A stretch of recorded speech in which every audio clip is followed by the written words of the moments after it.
Hello, everybody. Welcome to the San Francisco Library and our program today on Wombfulness and the first anniversary of Wombfulness Gatherings. I'm Shauna Sherman. I'm manager at the San Francisco Public Library's African American Center. We're so glad to have you here. Thank you for joining us. Today, we are honoring, learning, and caring for the Black womb and Black woman as part of the African American Center's celebration of Women's History Month. And we are honored today to be in this space with special guests Opal Palmer Adissa, Arisika Razak, Maï Lingani, Marjé, Milan, all in conversation with Wanda Sabir. Then this is a program of the SF Ma'afa Bay Area. I'm going to get started with a few announcements, so if you bear with me while I share my screen.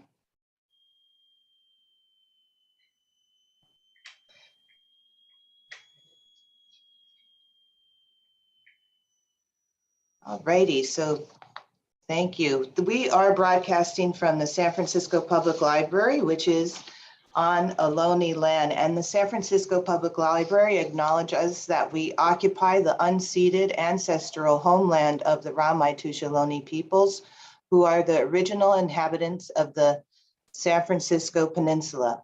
We recognize that we benefit from living and working on their traditional homeland. As uninvited guests, we affirm their sovereign rights as First Peoples and wish to pay our respects to the ancestors, elders, and relatives of the Ramaytush community. In addition, we want to honor our Black ancestors, and this is an ancestral acknowledgement adapted from the Reparations Task Force in San Francisco. We honor the gifts, resilience, and sacrifices of our Black ancestors, particularly those who toiled the land and built the institutions that established this country's wealth and freedom, despite never being compensated nor fully realizing their own sovereignty. We acknowledge this exploitation of not only labor, but of our humanity, and are working to repair some of the harms done by public and private actors. Because of their work, we are here and will invest in the descendants of their legacy. You know, it's always Black History Month at the San Francisco Public Library through the African American Center, and we want to encourage you to come to the main library and visit our Black Excellence, Black Invention exhibit, which celebrates Black inventors throughout the centuries, the thousands of Black inventors that there are in this country and the world. And also, when you're at the library in any of our locations, you can pick up the Black Excellence bookmark. In fact, I have two versions of it here. We have our new one coming out on the hidden figures, and they were produced in partnership with Dr. Reverend Carolyn Ransom Scott. So please go to the library and pick up a Black Excellence bookmark. And this program is celebrating Women's History Month. Happy Women's History Month. Here we call it Her Story. Check out sfpl.org, Her Story, to see all the programs we have to offer. And you can also check out past programs on our YouTube page. And as always, we want to thank the Friends of the San Francisco Public Library for their support of our programs. So now on to our show. We are honored here. I'm going to get my script, so make sure I say everything I want to say here, because we are blessed to be joined by Miss Wanda Sabir. And actually, I'm just going to stop sharing my screen at this point. We are blessed to be joined by Miss Wanda Sabir, our host and moderator today, and originator of the Wombfulness Gatherings in 2021. The African American Center's partnered with Miss Wanda for a couple other programs, and you can find those programs on our YouTube page, and we'll drop links in the chat for you later. That's why I know we're so lucky today to be here with our guests. And before we get started, I'll just give a brief introduction to Miss Wanda. She is a journalist. You might have seen her Wanda Picks radio show, a college professor, a visual artist, a depth psychologist, and a poet who believes in the power of art to change and shape social movements, as well as assist in trauma healing and memory reclamation work. She is the CEO and co-founder of Ma'afa San Francisco Bay Area and is the recipient of the Distinguished 400 Award 400 Years of African American History Commission given by the U.S. Department of the Interior. Please join me in welcoming Wanda Sabir to the screen. Oh, thank you. Thank you so much, Shauna, for inviting us once again to participate in this fabulous collaboration with the African American Center and the San Francisco Public Library main branch. It's just been great, and just I can't even imagine that this is the first anniversary of Wombfulness. That this is our 8th or 7th. This is our 7th meeting or 8th meeting. Anyway, last March we started, on Women's History Day, and here we are, having come so far, and it's just really wonderful to have with us today these wonderful women to celebrate our legacy that we carry, from our foremothers and from our ancestors. So I just wanted to give you like a little overview of sort of the theme Wombfulness Gatherings, and we're going to be coming back to that over and over again for this anniversary, but I wrote a little something. And I hope everybody has their candle they can light. I need to go grab mine, because this is sacred, and we want to bring in the ancestors, and then after we'll thank them for coming to join us. And one of our guests, Opal Palmer Adissa, is going to do a formal libation. But the theme Wombfulness Gathering, specifically Black women, is the theme for today. And for the past year, again, we've held discussions around the power of the Black womb, her resistance and resilience, her sanctity and sacredness. We shared poetry, danced to Black women songs, did creative visualization, talked about childbirth and fibroids, the history of gynecology in this nation, and the genocide and experimentation our ancestral mothers survived. We talked about the stories these wombs carry, the folk medicine and wisdom, the herbal remedies that saved many lives, and the goddesses we owe our lineage. Mothers and daughters shared work about lineage. We also spoke about addiction and violence and incest and rape, sterilization and incarceration. The eldest participant was about 80 years or so, and the youngest about 19 or 20. The women joined us from across the country and throughout the diaspora, specifically Rwanda and South Africa. We talked about Mother Earth and the Black mother. And again, we want to invite all of you here this morning to reflect on the Black womb, to hold space for her birth and rebirth, her nurturing and her replenishing, to offer her gratitude for her being. May you have ease, Black wombfulness. May you have safety, Black wombfulness. May you have happiness, Black wombfulness. We set our intention at the beginning and light a candle on our altar at the start of each meeting. We will blow the candle out when we close and wish our ancestors who stopped by to join us farewell for now. So we had Shauna's introduction, and Opal again is going to do the libations. And then Shauna's going to share a poem for our ancestors. We're going to show a really wonderful video from one of our guests who couldn't join us, but she sent the medicine, Marjé. Then we're going to have our wonderful intern from Howard University, Milan Lyric Johnson, who is just phenomenal. And she actually created a week of wombfulness. And so she's going to talk about that. And she's graduating this spring, young woman who is just doing it, literally. So if you've seen all these wonderful posts and you say, whoa, Wanda's like really doing it, like technology wise, like, yeah, it's Milan. And then we're gonna have our presentation. Our first presenter is Dr. Opal Palmer Adissa. And she'll tell you what she's going to be talking about. And then we'll have some discussion. So as you hear the different presentations, please, drop comments and questions into the chat, which we'll be monitoring both on YouTube as well as in the Zoom. So please feel free to give us comments, and we will certainly, entertain those that we can. Arisika Razak will be presenting next. and she will tell you what she's going to be talking about. And then our dear sister from Burkina Faso, Maï Lingani, is going to be joining us. And then after that, we will have more discussion. And then there'll be a concluding blah, blah, blah. And then I'm going to share a poem that I wrote last year called She Is. And I'll tell you more about that later.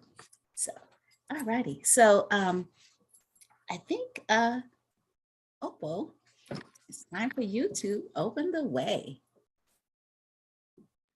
Thank you, Wanda. And I want to just welcome everyone who is here. And I want to thank the San Francisco Public Library, of course, the African American Studies section particularly. And I invite all of you who are here to be present. So I have a gourd, actually a calabash that I collected from my neighbor. And then I had a artist who cuts them and varnishes them for me. And today we're talking about welcoming the ancestors. And the ancestors are always with us, whether or not we acknowledge them. But acknowledging them provide us with the help and the guidance that we need, that help and spiritual guidance. So in my calabash is just plain purified water, which is important for us to do. And I have my candle lit. And usually I always have water on my altar for the ancestors because they get thirsty, as my mother would say. And so I want to start off by saying, Divine Creator, Mother, Father, God, I honor you today and I welcome you for all of the blessings that you have shed on me and all of us, for the protection, for the safe passage, for the perseverance, for the mental health and well-being, for the physical health and well-being, for the creativity, for the connection with other sisters, for the connection with brothers, for the connection with the earth. I give thanks, I give thanks, I give thanks. Ancestors, it takes 4 generations to produce each of us. And I bless you each generation. I call my mother Catherine. I call my grandmother Anita. I call my great-grandmother Isabel, and I invite each of you to call the names of your maternal ancestors who have transitioned. My mother has transitioned, my grandmother has transitioned, my great-grandmother has transitioned. So I want to invite you to put the names of your maternal ancestors now and shed water for them. Thank them for being who they are, even in some of their discomfort, even in some of the mistakes they made. You stand on their backs, on their shoulders, and it is their salvation, their insistence on life that makes each of us here. So I give thanks, I give thanks, I give thanks. And I say, Ashe, Ashe, Ashe, for the womb of all my mothers, for the womb of all my ancestors, for the journey that they endured, and for the journey that I am now enduring, and that my children will endure for the 10th generation forward. Ashe, thank you.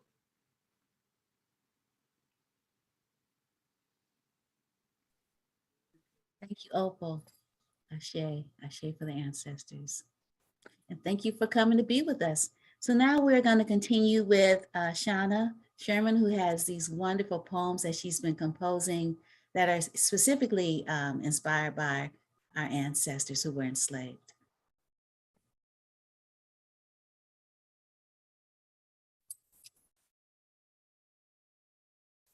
You're muted, Shauna. Whoops. After 2 years, right? So thank you, Wanda. And this is the only time I really read my poems at the library. I really appreciate you asking me to do that. I'm going to read a poem called Dedicated to the Mothers of the Great Migration, and it's for my grandmother. I worked in a factory in NYC to prove there was a place for me betwixt what they say is north and south, but is somewhere and nowhere, an escape from still no change. Yet I changed my name 25 and no longer of our once English master, I mean enslaver. Call me Rose. I was the tallest in the class, a basketball girl, thin and slim, dresses, prints in silk. I was Mary then. I mastered the machine, escaped at night to the races. In Harlem, I gave birth, the war, a man shot in a hotel defending a Black woman, riots 43, glittering glass on the street, you suckling me. I made an oath then, stared into your eyes. There will be no peril for you, little one. I will give you me. And your strong brown arms stretched toward me, and you smiled. Thank you.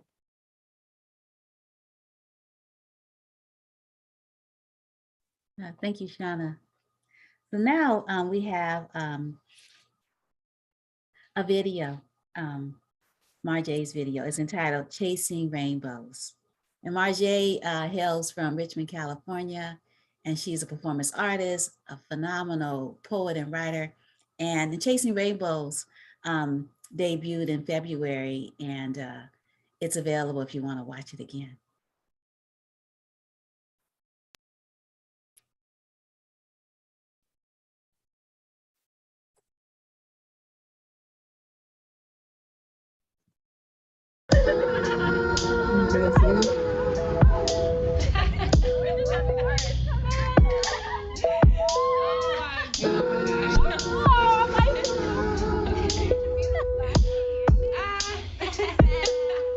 Don't nobody cry no more when they sing. Don't nobody fly when they talk about their dreams. Did it all alone, never need another thing. Ain't even get no glory to the one and only king. Don't nobody cry no more when they sing. Don't nobody fly when they talk about their dreams. You all alone, never need another thing. Ain't even get no glory to the king. I open my eyes wide. Good morning, it's the sunrise. I wait to see that sky still blue and everything on good time. Without my favorite colors, I'm chasing rainbows and picking daisies. I call my mother, say thank you, mama, for making baby despite your trauma. I know you never heal from wounds, and with that anger felt subdued, even succumbed to all them bitter shades, black, purples, and blues. But knew that you were you, that golden smile, that shade of brown, it came back hula hoop. Nothing they could do to you. I take my broken pieces. I found some land to sow my seeds and pray, cause I'm believing. Try my soul, my old, my bleeding. Band-aids on my aching knees, and still find it beautiful. He still call me beautiful. I ain't shave my legs, ain't paint my nails, ain't cut my cuticles, and that still make me beautiful, so beautiful. Yes, that makes me beautiful, so beautiful. You could call me beautiful, so beautiful. Yes, that make me beautiful, so beautiful, so beautiful, so beautiful. Yeah, can call me way cats, way back case with saw, wipe my lips, chap jeans too small, I'm with the red rap doorbell, did you better run? That was back when I was street cat, seen the big homies selling weed packs, thought that they could rule the world, but then we lost them to the cheese trap. Oh no. Are you a rich man? What do you mean rich? What do you mean? You have a lot of possessions, a lot of money in the bank. Position make you rich? I don't have that type of richness. My richness is life. Y'all can't stop the tide from rising. Can't predict the future, never know when the time is. Your medicine is not enough, so stop with the doctrine. You can't control the herd or stop the sun from climbing. We climbing. Y'all can't stop the sun from rising. Can't predict the future, never know when the time is. Your medicine is not enough, so stop with the doctrine. You can't control the herd or stop the sun from climbing. I'm climbing.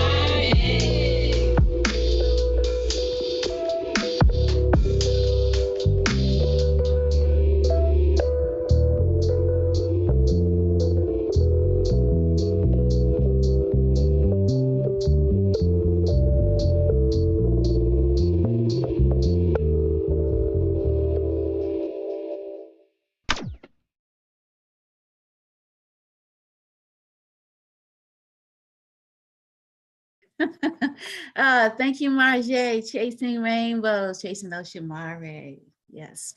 Wonderful, wonderful piece. And yeah, happy spring, everyone. So now we are going to have Milan Lyric Johnson, Howard University student, about to be graduate student. You know, she's moving on. She's graduating this spring. Congratulations. And she is my intern. My good friend, Dr. Juanita Alexander introduced me to her, like, was it 2 months ago? And she is just like so phenomenal. And so this is her idea, a week of wombfulness. I want her to explain it to you. And before that, well, you can do it in any order you like, Milan, but I know you have that sizzle reel that you're going to share that you created too. I'm like, so excited. Alrighty, good. I was going to say good morning, good afternoon. Hello, everybody. I'm so excited to be here and share with you guys. Let me share my screen. Alrighty. So I want to talk to you guys about the week of wombfulness that I cultivated. And it all started off with a want and a desire and a need to kind of explain, because for me personally, I've heard of themes and ideas of wombfulness, but I myself through this process found a deeper understanding of what it really means and the importance of it. So I wanted to make that knowledge accessible to people, especially online and social media, because I think that we need to foster more conversations that we have in this safe space in our community. So I came up with the idea of Week of Wombfulness. It started this Thursday, and it's going to go from this Thursday until Wednesday, or we're going to do a recap on Thursday. And every day has a theme. Thursday, as the start, we started off with 2 big ideas. First, I created a infographic just on what wombfulness is, a brief summary, just in case anyone didn't know or was unfamiliar with the idea. And then I also wanted to incorporate music. And so I incorporated some songs that Wanda has played throughout the year of wombfulness that she's cultivated.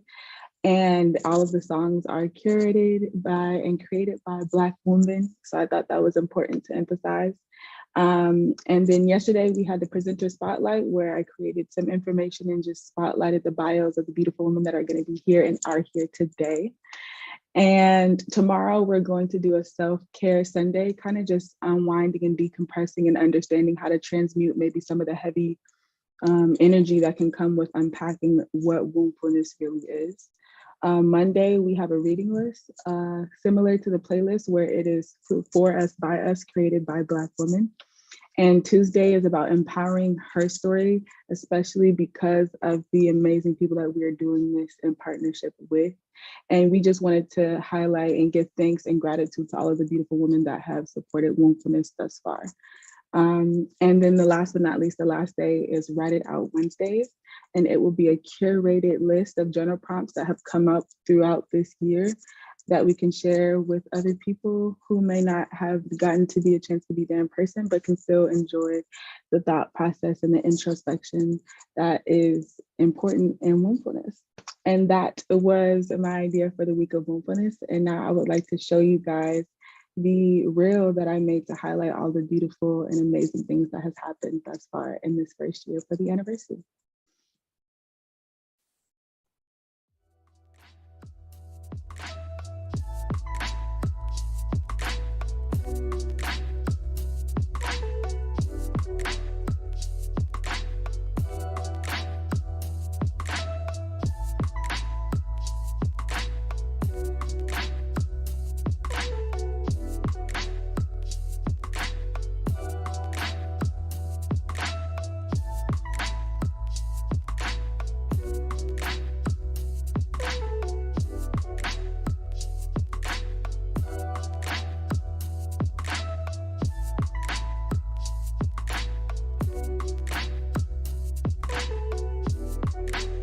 Start at the beginning.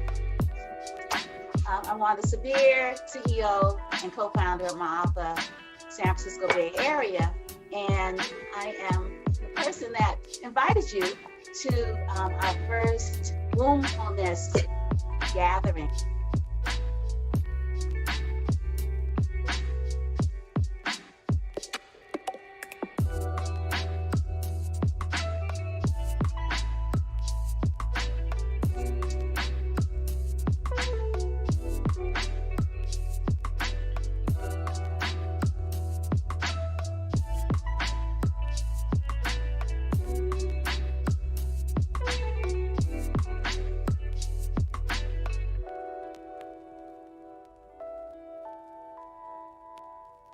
speaking, I feel like this just further grounds in what we started the call with about the importance of speaking, of bringing all of this darkness and ugliness. Like, literally, we have to bring our light into the darkness because this information is so valuable. Like, people are so scared to talk about ugliness and, oh my goodness, she's talking about rape and in the most horrific way, but they had to endure it.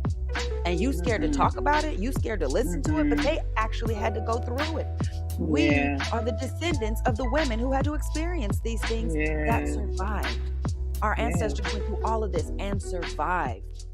And it's like, we as Black women have come through everything horrific, and we still supposed to hold our head strong. We supposed to hold it all together and be that strong Black woman. Okay, well, I'm gonna be that strong Black woman, but you're gonna listen to this story of what I had to go through.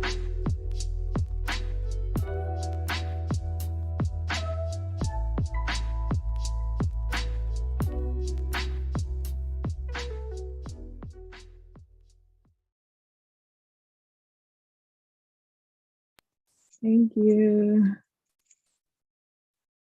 Thank you, Milan. That was so awesome. Oh my goodness. Yeah, and more to come. We're gonna start back up our Wombfulness gatherings probably around August, September. So stay tuned, maybe July. So stay tuned. Follow us. So now I'm so excited. We are getting ready to start with our first presenter. We call them Gaia teachers in the tradition. And wow, Opal Palmer Adissa. Oh my goodness. I don't know how many of you all knew her when she lived here. Now she's back in her homeland of Jamaica. But she is a writer, gender specialist, and cultural activist, and is the former university director of the Institute for Gender and Development Studies at the University of the West Indies. And I remember when she was on faculty at the California College of Arts and Crafts and then CCA, because my daughter graduated from there. It's gotta drop that in there. Opal believes that literature and the performance arts are the best approaches to interrogate gender inequality and formulate an approach to gender justice. A feminist, activist, womanist, for 4 decades, she has published 22 collections, including essays, novels, short stories, poetry collections, and children's books. She recently completed the authorized children's biography of Portia Simpson Miller, entitled Portia's Dreams, 2021 Jamaica's first female prime minister. And she is also the co-editor of 100 or More Voices for Miss Lou, poetry, tributes, interviews, and essays from the University of the West Indies Press in 2021. She was hecka busy last year. Opal is also the editor-in-chief of 2 major journals, Interviewing the Caribbean, a literary visual journal, and the Caribbean Conjunctions, scholarly essays and book reviews. So welcome, Opal. Really happy you could fit us in this morning. Thank you, thank you, thank you. I like to keep my Bay Area connection because so much of who I am really got developed there doing my master's at San Francisco State and my doctorate at Berkeley. But the women community, the African women community and the women of color community that really supported and helped to foster my own development. So I owe a lot to the Bay Area, and certainly it is my home. My 3 children were born there, and I'm very happy to be connected. I'm going to be talking about myself today, or rather my work. And I saw something that I wrote in 1987 when my second book came out. And, you know, Wanda before this was saying, oh, you've been so busy. You've written 22 books. But Wanda, I need to let you know that I'm like, what's the difference? I'm like 27 books short. Let me tell you why. I said to myself, and I'm not dead yet, and I give myself another 20 years. And now that I've supposedly officially retire, my focus is really supposed to be on producing. I said to myself, one of the legacy I wanted to leave is 50 books when I die. So I have like 28 more to write or something like that. But I love writing, and these books that have just been produced are really about giving back to Jamaica. That is who I am, because I spent the first 16 and a half years there. And then when I did undergraduate in Hunter, I went back. And a lot of the history and culture, the African history and culture, because of colonialism and neocolonialism, is not being preserved as it should. Many people are, but I also wanted to contribute to that, and particularly the woman's role in that. So these two books are really important to me. Portia Dreams, I know the light, you can't necessarily see it. And I was very privileged when I came on, when I was the university director, to be given the charge of helping um, to the Honorable Portia Simpson Miller was made an honorary fellow of the university, and she was assigned to my department. And so I was given the charge to help, in a sense, usher in that period of honorship, for want of a better word. So I had the chance to meet her, and one of the things she wanted was was a book for children.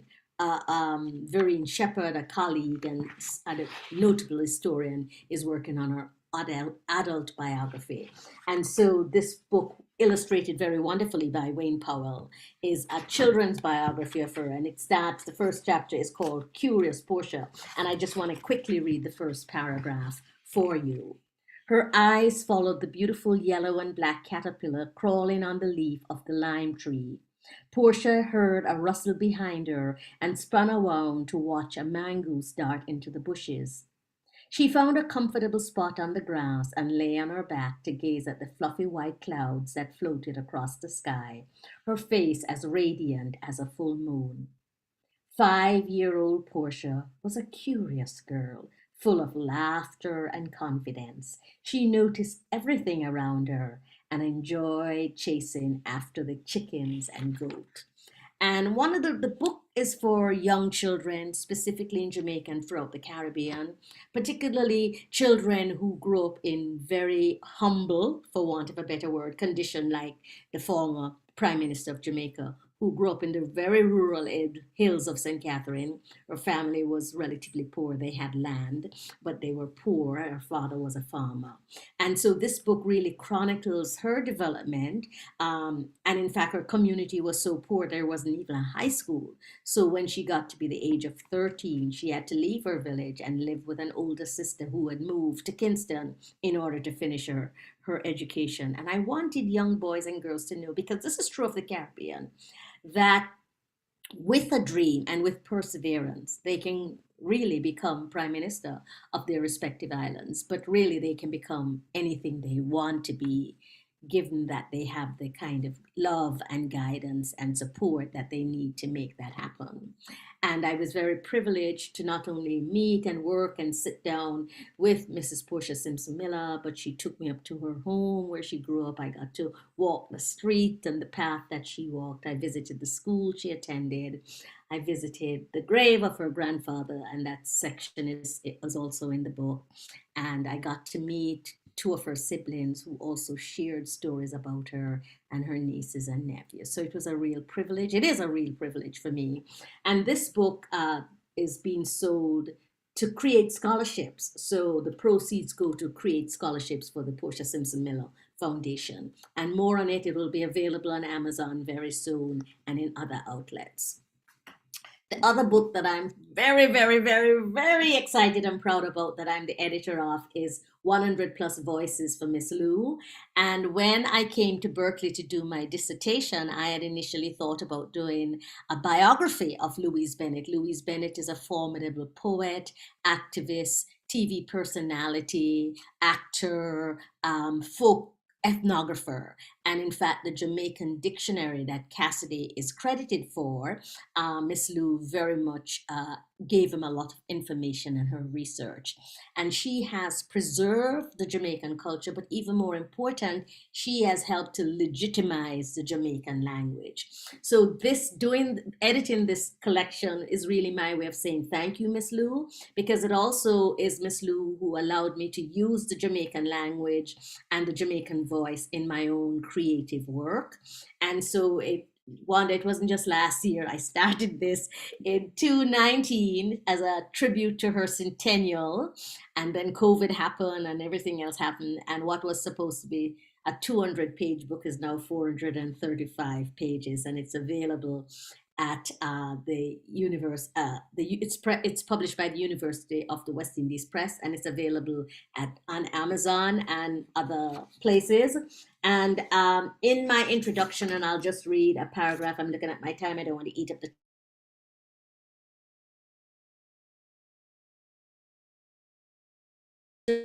and listen whenever Miss Lou came on the radio.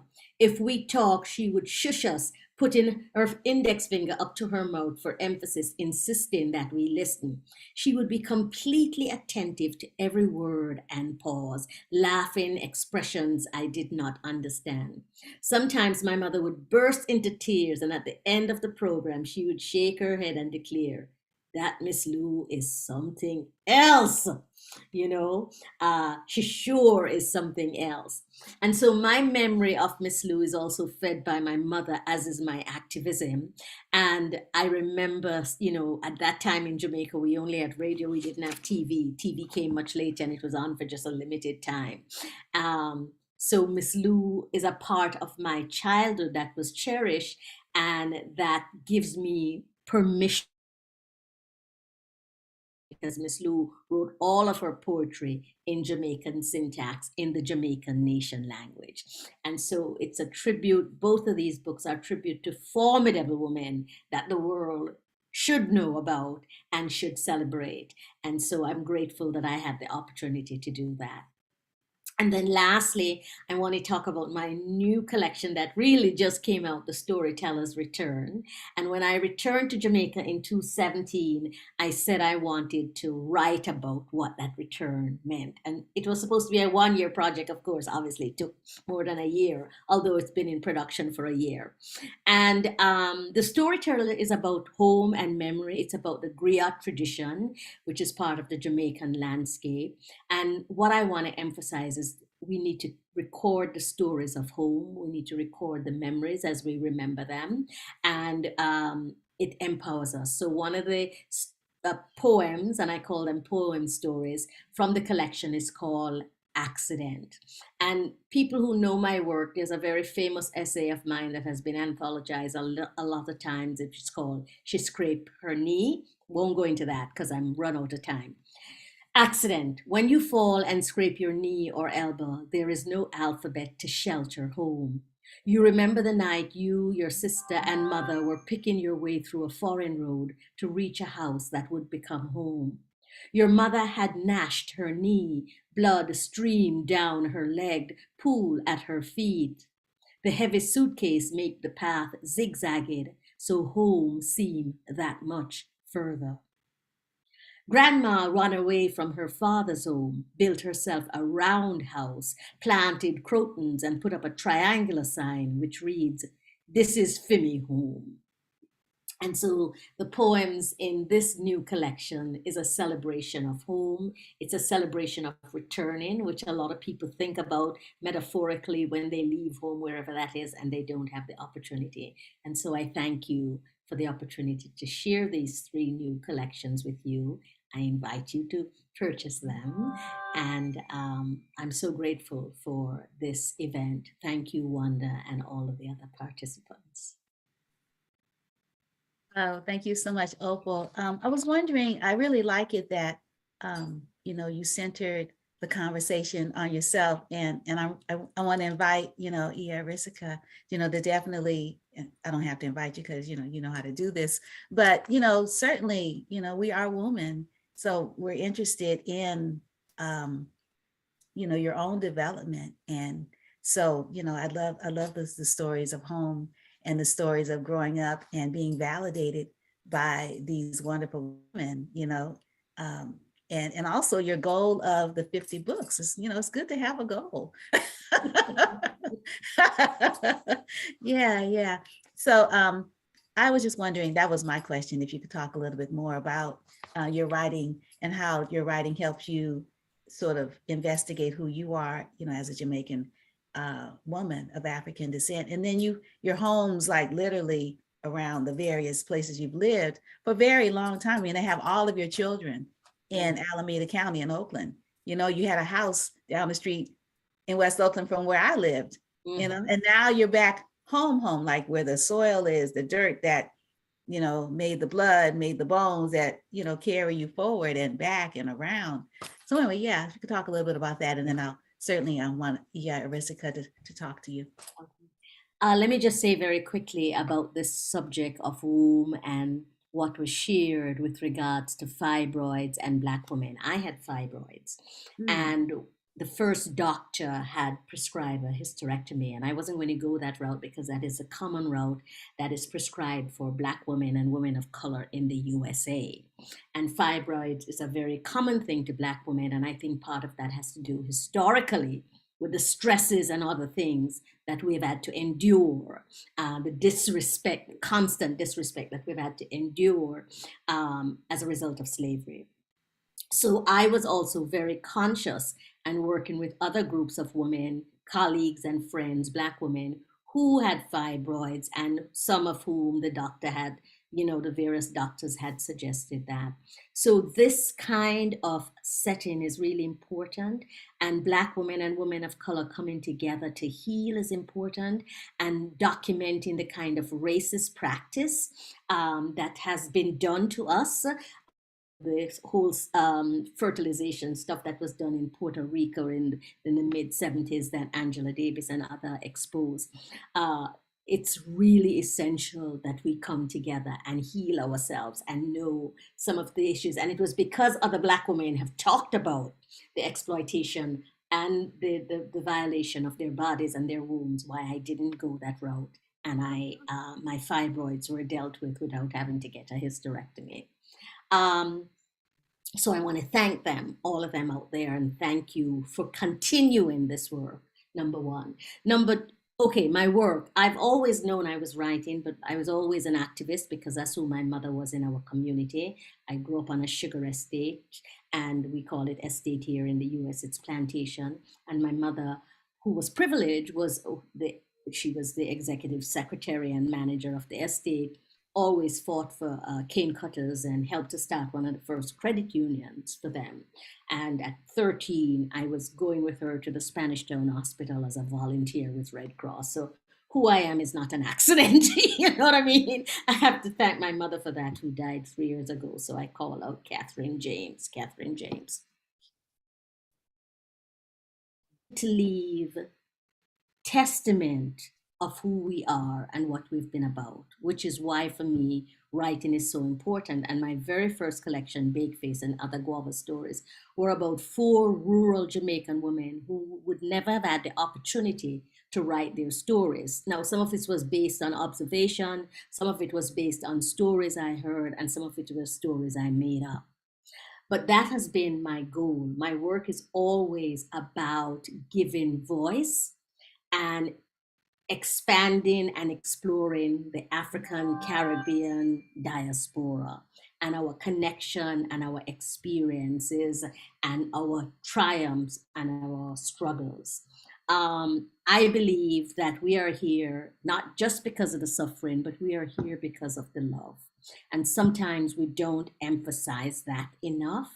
We are here because of the love that we kept alive in our heart, despite all of the trauma that we had to endure. We are here because we understood that we could never be enslaved emotionally, even though we had to endure it and suffer traumatically, in terms of the trauma. And I think we don't give ourselves enough credit for that love. Because technically, people, we shouldn't be here doing this forum because this forum is about love. we shouldn't be here standing up as Black women because this is about love. And everything what they did to us was to make us unlove ourselves. So my writing is about, and when I do anthologies, and Arisika and I are working on one, is to document how we love and continue to love ourselves through all of this. And when my second book came out, which was a children's book, Pina the Many-Eyed Fruit, which was published by the Richardsons of Marcus Bookstore, and all praise to them and all of that,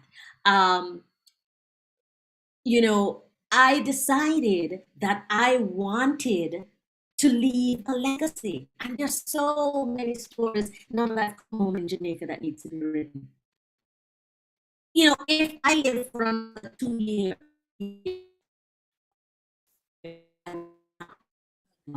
You're breaking up, Opal. Did you know that? You're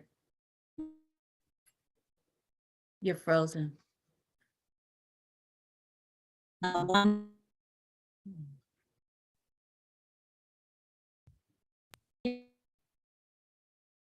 frozen, Opal.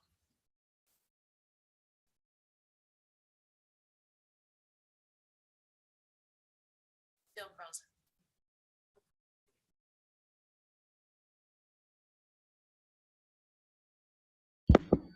Wanda was so clear and passionate that it is having trouble getting over the internet. But while we're waiting for her to come back, or not, let's just reflect for a moment on what she was gifting us with. Our sense of power, the legacy of our ancestors, those who came before us, who struggled, sometimes against things that are greater than what we're feeling now. Lot to think about here. And I think of Jamaica, where Queen Nanny successfully fought off the British. I went there several years ago, and we went to a celebration that celebrates the peace treaty she signed. So yes, I'm glad that Opal has returned home.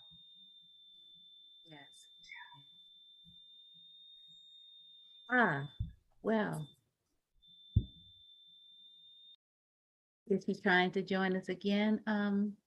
Folks that are handling the technology?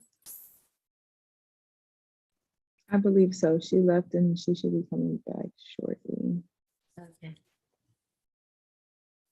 So while we wait for her to rejoin us, I'm gonna introduce you, Arisika, and then, you know, if Opal comes back, because she was gonna have to leave early. So I definitely wanted you to have an opportunity to be in conversation with her because you had said you wanted to be, and then she mentioned that you all are working on a book together to document, I think, the women of color camp of some sort that you all, yeah.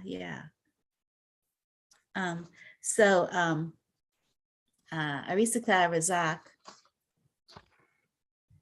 has been a midwife. This is just abbreviated. Oh, there's Opal.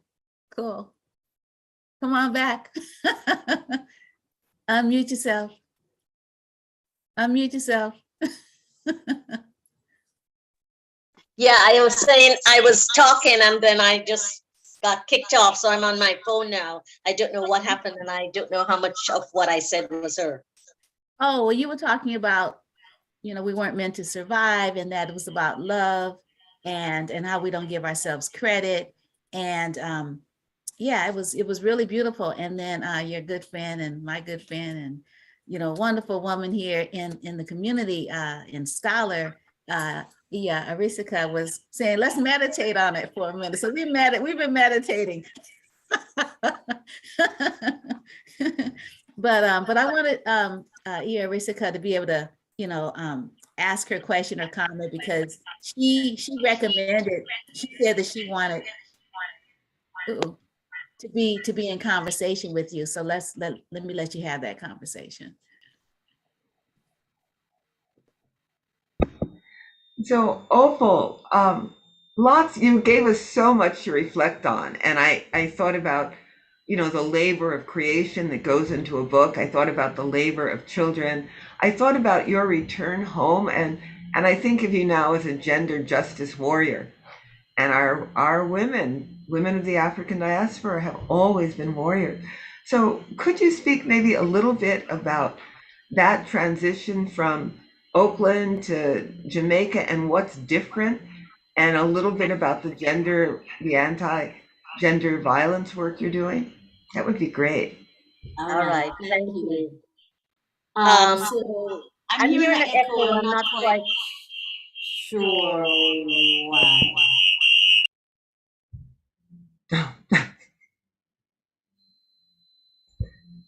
Yeah, Arisika, I think you need to mute because there's a noise coming out of your space. But now Opal, oh, there you are, Opal. Yeah, so I think you'll be good now. Unmute yourself. Muted. Okay. So returning home was a dream I had. I had never planned to be in the Bay Area for 30 years. That kind of just happened with marriage and children and all kinds of stuff. And my connection there, the wonderful connection and community of women that I met that I really identified with. Coming home, I came home into a different space. I came home with data that said that gender-based violence was very high. It's still very high. And it was rising throughout the community, throughout the Caribbean, not just in Jamaica. And it then spoke to me about the shift that I had to make. And so I have been working, and then because I was also part of the Institute, although I continue the creative writing, obviously, as you've seen, part of my charge was to create a platform to bring more women outside of the academy into the academy to collaborate, to do research, and to speak and address this gender-based violence. So that's really what my work has been these last 5 years. And it's expanding. I've started a Thursday in Black campaign in Jamaica, where every other month, every Thursday, we invite people to wear Black and to speak out against gender-based violence and child physical and sexual abuse, which are also very high in Jamaica and in the Caribbean, throughout the world, but certainly for our region, it is high. So I've taken that on personally. I think this is what I'll be doing until I die, until there's a tremendous reduction and the goal is elimination of gender-based violence and child physical and sexual abuse. And what I have discovered is that, many of us don't want to deal with slavery. But let me tell you something. Post-traumatic slavery is real. And until we deal with that, and until we deal with honoring our ancestors and what they endured, the life we're living will not be as harmonious and free of violence as it needs to be. Because what I believe sincerely is that we in the Black diaspora, as well as on the continent, the violence that we are facing now and that we're sending out to each other is part of this 400 years of violence that we had to suffer silently, and so now we have to unlearn that violence. I love the Europeans and, all this talk about Ukraine and the racist way in which Ukraine has been juxtaposed against, well, this is a middle-class white country, not Africa or the third world or the Middle East, as if somehow they're more civilized than we are, which we know is not the case. But also in the framing of that history, America and Europe wants to pretend like they weren't a very viciously violent, horrendous people, what they've done to us. So we're asking for reparation. We're asking for apology, which is what the Black world deserves and need. And more importantly, we're asking them to get their hands out of our resources. So coming home, I came into that and wanted to make sure that I was a part of helping to create a solution, rather than just, focusing on my creative writing. I've just retired, and I'm hoping that I'll spend more time writing half my time will be spent advocating, which is very consuming, and writing. Does that answer it for you, Arisika? Yes, it does. And I'm just delighted. Many of us believe that we come into the world with a mission, and sometimes we know it early, and sometimes we find it late, and sometimes we realize we've been doing it all this time. So, as someone who taught your book, It Begins with Tears, which is about women and women's solidarity and healing, and about even the gods want to hear about feminism. At least some of them, the female ones do. So I just want to thank you for the way you've lifted up our people and brought them into the world and brought their stories into the world. And I extend that thanks to you, because you also helps to lift us up and create a healing space for us, because there's so much healing that we need to do. So we have to do what we have to do, my sister. Yes, we do. We do. Milan or Shauna, were there any questions from our audience for Opal? I don't see any questions for the audience, but I have a personal question. Okay. Especially as someone with a vast knowledge in writing, I just want to know, especially since we're talking about the importance of matriarchs, what has been, if you have a favorite piece of advice that your mother or maternal figure has given to you that you still hold on to? So there's a word in Jamaica called talawa. It has its roots in the Akan language, because majority of the people who came to Jamaica were from Ghana. We've traced that linguistically and in other ways. And talawa means a person who is little, but has enormous strength and influence. And our national hero, Nanny of the Maroons, was considered a little talawa woman. And Jamaica now, because of Usain Bolt, is considered a talawa country, a small country, but we have the fastest man and the fastest woman in the world. And I remember my great-grand aunt saying to me, because I was, as a little child, I was always little physically, I'm just 4'10". And at one time, people would pick on me, the other older children or whatever. And I remember my grand aunt putting her finger in my face and say, "You're little, but you're talawa, and don't forget that." And so I think that has stayed with me. And then, of course, she would tell me about Granny Nanny, who was allegedly also 4'10" and led, the Maroons and fought the British. So I think that, and my mother would give me these stories that bolster me. I remember for years, my mother would say, when you were 3, you had this big stick and the children in the neighborhood were bothering you, and I don't even know how you were lifting and moving this stick. So I think both all my maternal relatives, and certainly my grandmother, my grandaunt, and my mother fed me these little things, which I don't know if I actually did them, but they claim I did them, and that bolster my resolve.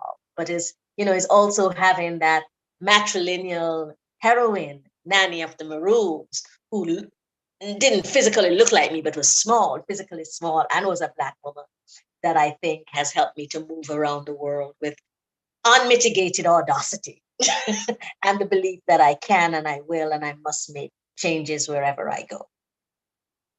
Yeah. Great.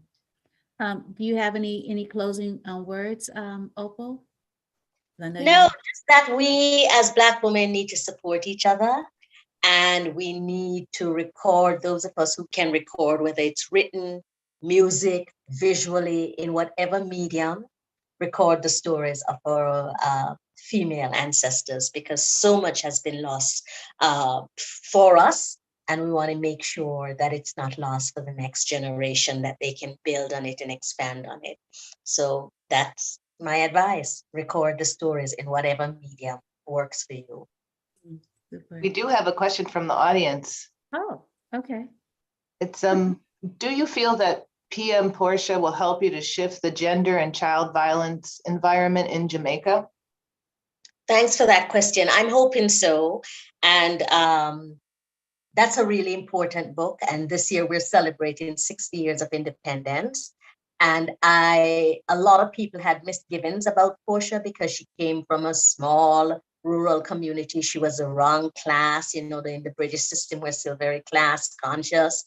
And people sometimes criticize her and dismiss her because they say, she couldn't even talk English. She only talked Jamaican, that kind of stuff because of our colonial education. So my goal in writing this book is really to say, look at this person. This was a person who, with great dreams and perseverance, and how many of us have had dreams and perseverance, but what she must have had to, overcome to be prime minister in Jamaica, which is a very male-dominated society still, So for her to have been astute enough and to position herself that she became prime minister. And since her reign in 2012, we have not had another female prime minister. Speaks volume. And I want people to understand that. And yes, it is to use that to help with gender-based violence and child abuse in terms of let people understand why it's important to nurture our children, particularly our girl children, and provide them with an environment that sustains and supports them.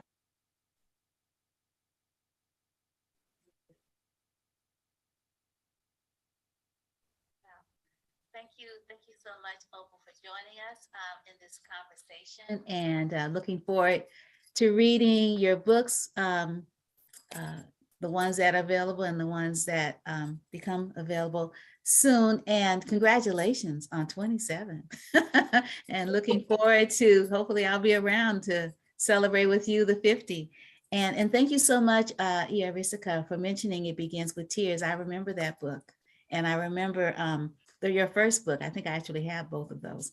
And it is a really beautiful story. It begins with tears. And I remember you and Devorah Major, you all take it on the road, like, okay, well, you're not gonna read the book. Here's your medicine. Yeah, was it Daughters of Yam? Daughters of Yam, yes. Yeah, this is about that yam, that staple food, right? Yeah. Full of all those great vitamins because it's from the earth. It's a root vegetable. And I know you named yourselves for a reason. That. Yeah. Again, thank you so much. Thank you. You take good care. Have a good rest of the day. Thanks for fitting us into your busy schedule today. Appreciate it. Thank you so much. Take care. You too. Peace and blessings. If I can jump back on, I will. Okay, super. Awesome. All so right. Now, bye. Be well. Bye. So Iya Arisika Razak. When I say Iya, I'm using it as an honorific. It means mother in Yoruba. Has been a midwife, healer, and spiritual dancer for over 40 years. An associate professor at the California Institute of Integral Studies in San Francisco, California, from 2000 to the present.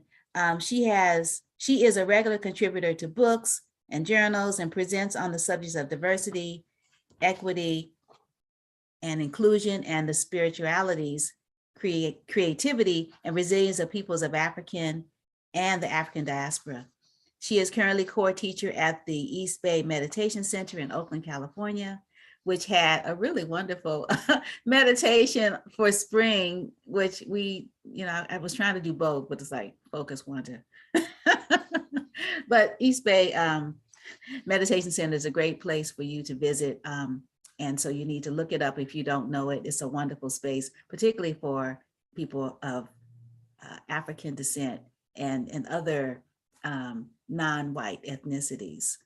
Real focus in, mindfulness practices, just how to get through this, right? So anyway, it's just, really wonderful. And you can actually find some videotapes of Iya Arisika leading various workshops, which sometimes are really provocative, like Afrofuturism, at the East Bay Meditation Center. Like, how do you do that, right? So anyway, her teachings and retreats reflect her interest in embodied spiritual traditions.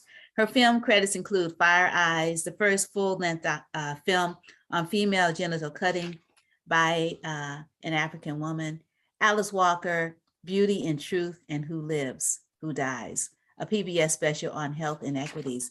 And I also want to mention with regards to Wombfulness gatherings, that when I thought of this, I always like take my ideas to Arisika, and she like looks at her calendar and says, okay, Wanda, we could talk at this time, for this many minutes. And so we had a really nice sit down, open-ended conversation about what is wombfulness. And she shared her library with me and her contacts with me, just so that I can research about what it was I was thinking about. And so I want to thank you, because that was a year ago. Well, it was more than a year ago.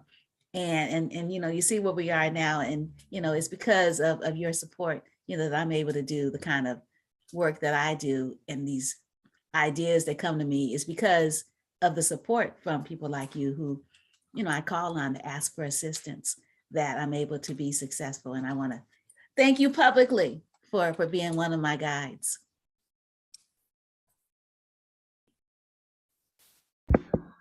Thank you, Opal. One of the things I just want to add to this is that for 20 years, I was an inner city midwife working at Highland Hospital. And so much of that work still influences me, and my support, devotion to the womb comes out of sitting by the bedside of laboring women. And, I never really learned Spanish, but I could say in very broken Spanish that this was the most important work that women ever, the hardest and the most difficult that anyone did on the planet. So I want to send a shout out to you, to all of you who have wombs, who have children who've come out of that womb. I want to send a shout out to you whose womb was taken or stolen without your knowledge or consent. I want to send a shout out to everyone whose womb was exchanged for their life, because as powerful and magical and transformational as the womb is, it's not worth more than your life. And for those of you who don't have wombs, maybe you had a womb in a past life. Maybe you will have a womb in a future life. Buddhism teaches that everyone in the world was once your mother. And I want to say every one of us gestated, came to being inside of a womb. And so just to begin, let's just place our hands over our heart. You may not know your birth giver. You may not know the name or the person whose womb sheltered you. You may have been treated so badly by your mother, your foster mother, that you don't want anything to do with those people.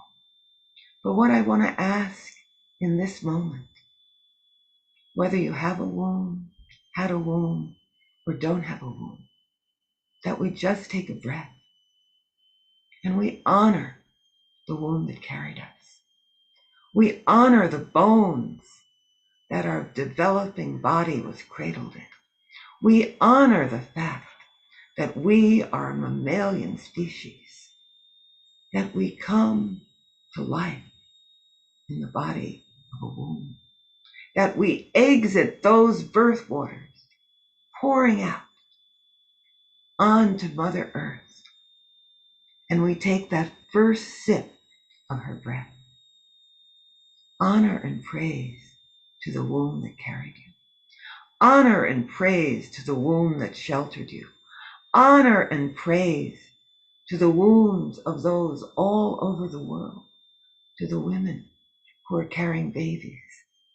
Honor and praise to the divine womb of creation, to the womb of the divine mother, the womb of the divine father, the womb of the all-gendered, non-binary, non-gendered being that sheltered you, loved you.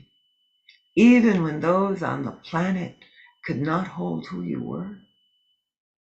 Let's just feel into our hearts. Let there be a line of light between what is above and what is below. And honor the fact that we came to life in a living womb. And whether you were carried in joy or sorrow, whether you were wanted or unwanted, whether you were seen or not seen, rejected, whether you were loved and nurtured, let's give thanks for the womb that sheltered us. And I'm going to have, let's just give thanks. Let's just hold that for a minute.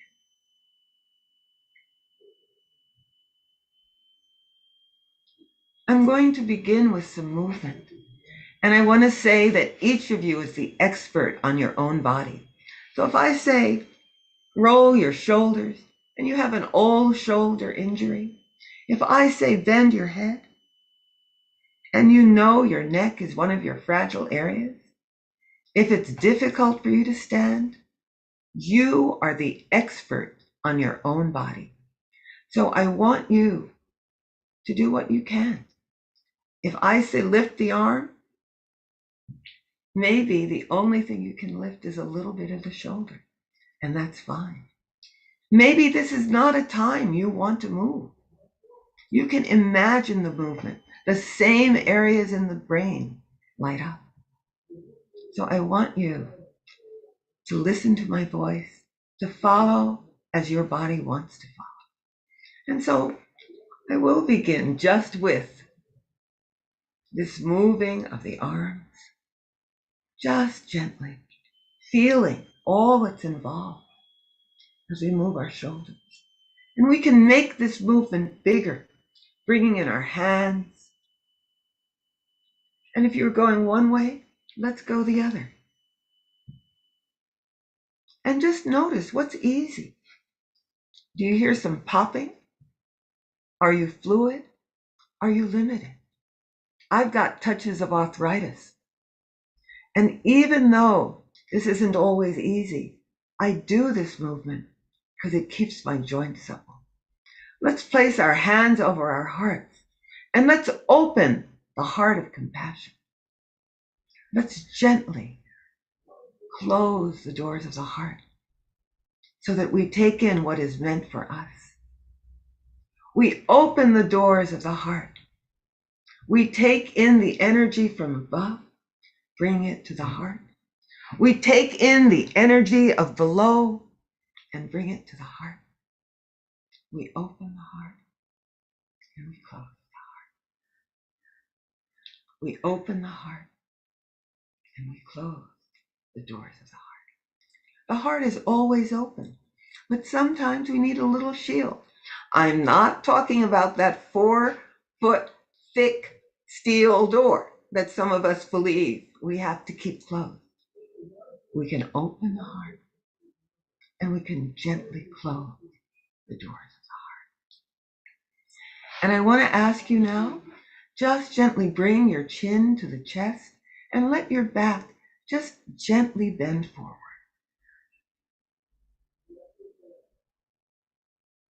Feeling the weight of the head and the shoulders curling in, letting the spine curl. And then we're going to lift up and bring our heart up toward the sky, toward what is high. And I'm doing this sitting right now, but I invite those of you who wish to stand, bending, curving, and then opening, rocking the pelvis forward a little bit.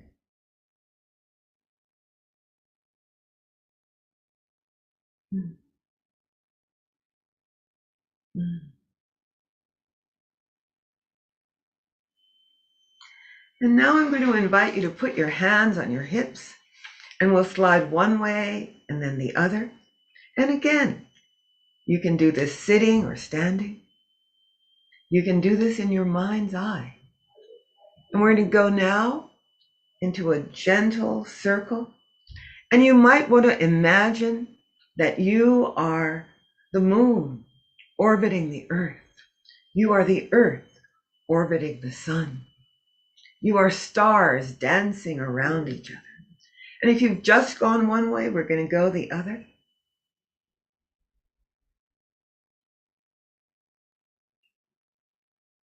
Just feeling this motion, feeling the bones that cradle the womb or the space where the womb once was. Feeling 3 finger breaths below the navel, the hara, the dantian. Just feel Let your very own hands be on your very own body in the privacy of your room, and feel this space at the center. The place of Hara, the place in martial arts they teach you as core, the place that's the center of the body where your power lives. For those of us who had a womb, for those of us who have a womb, for those of us who had wombs in past lives or in future, just feel this space. It's holy. And I'm going to invite you now just to do some rocking back and forth, easy on the feet. And you can do this 1 foot in front. You can do this feet parallel. You can do this on your chair. Let's honor the waves of motion that you felt as you were carried inside a womb, inside a sacred space, protected, held, fed, cherished. And if you weren't cherished in the body of the woman who carried you, if you weren't cherished inside the body of a birth giver, in this moment, let's bring our hands to this space and remember our small child self. Maybe place one hand on the heart and feel a line, a connection between the womb and the heart. You, little one, send your own love to the being that you were inside a womb. Send a thread of loving, tender care and affirmation. You survived. You survived the difficult and the challenging. You are here. You are seen. You are loved. You are here. You are seen. You are loved.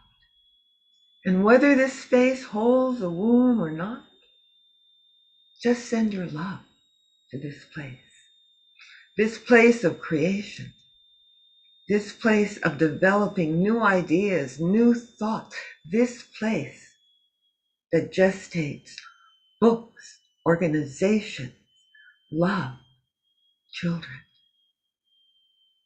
Blessed be this space. Blessed be the womb.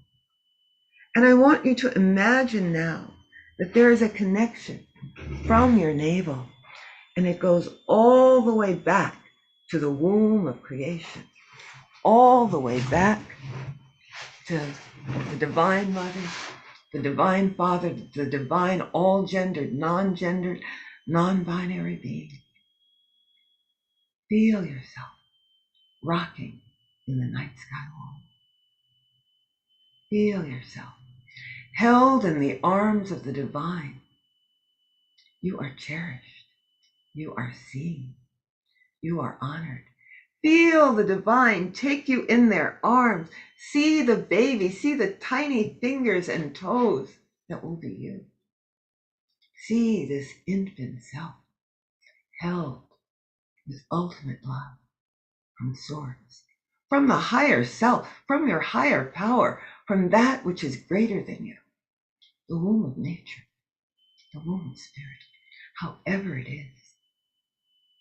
Feel yourself held in the womb and know that the love of spirit, of the higher power of yourself is always, always with you. Feel that. And feel the divine being who is holding you, kissing you, telling you your skin will be brown, teak, ebony. Your skin will be cream, gold, honey. Your skin will be teak, ebony. Your skin will be all the shades of the diaspora. Red earth, brown earth, black earth, gold earth. Feel this kiss on your child body.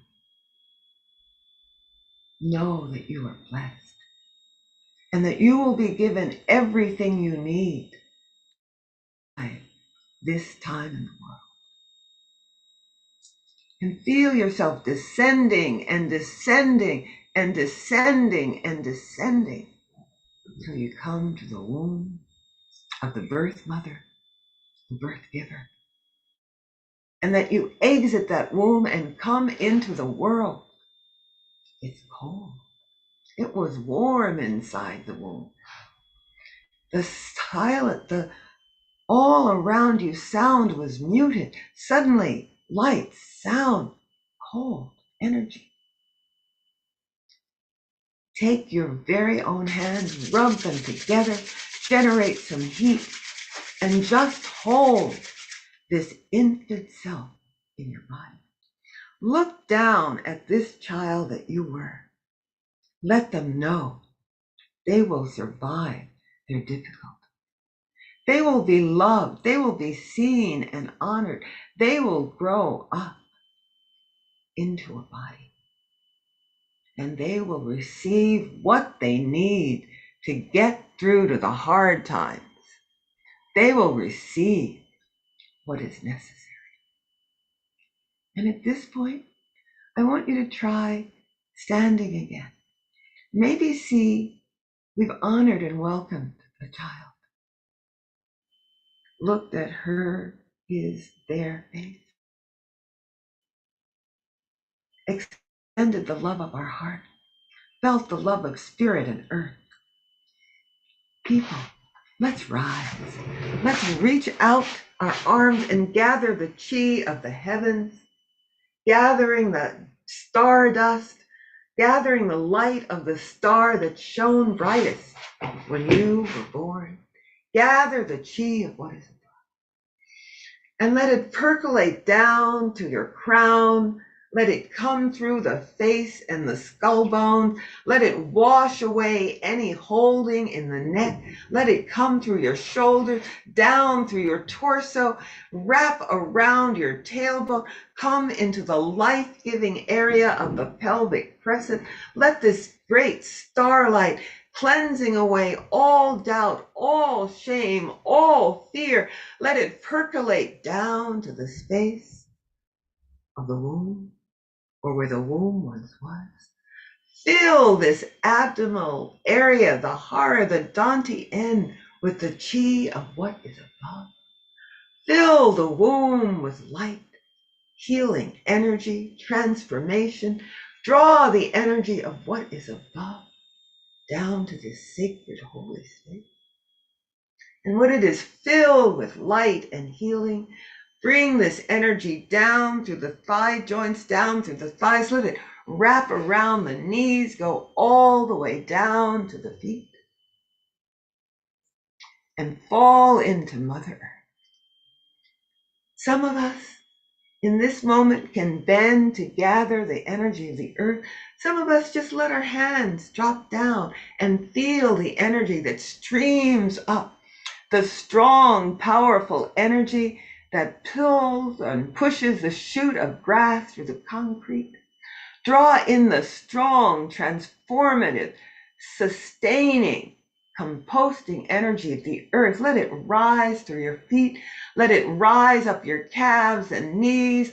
Let this strong green energy rise up through the thighs and the hip joints. Let it fill the pelvic basin. Let the strength and energy of earth to heal, to transform, to grow past obstacles.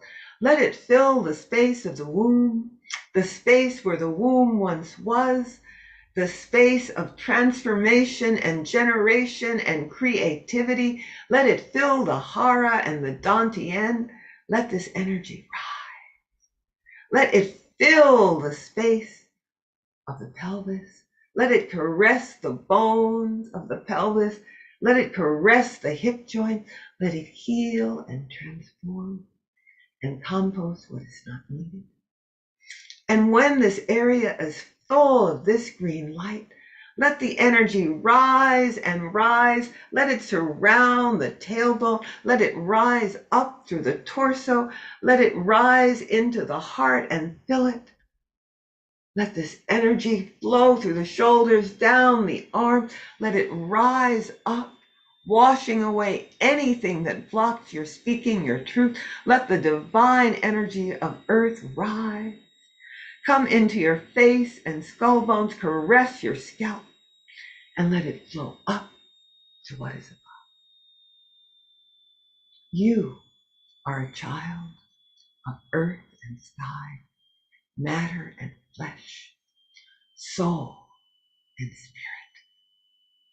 Let us honor this form. Let us honor this form today.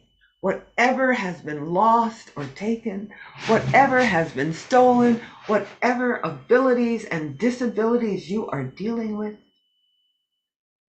kinfolk, let's honor this holy body. This is the body that woke you up today. This is the body that is taking you forward. We honor the body inside the womb.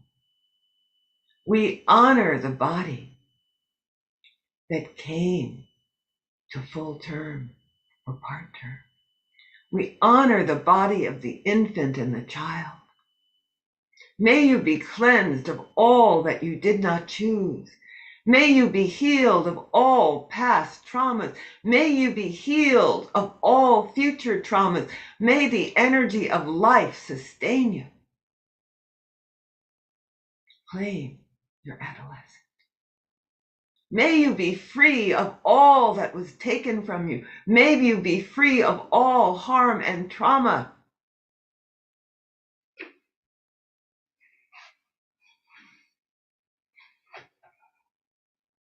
Kinfolk, put your hand on a place that needs your loving attention. In the privacy of your own home, put a hand on the space of your body that needs healing, tender care and attention. No judgment. Breathe in love. Breathe out fear. Breathe in love. Breathe out fear. Breathe in transformation, change, healing. Breathe out whatever it is that you need to release in this moment. We'll make a sound together.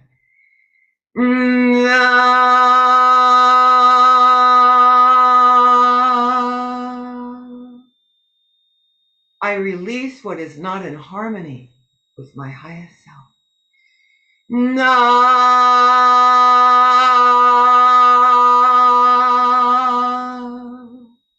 I release what is not supportive of my physical body, my intellect, my heart.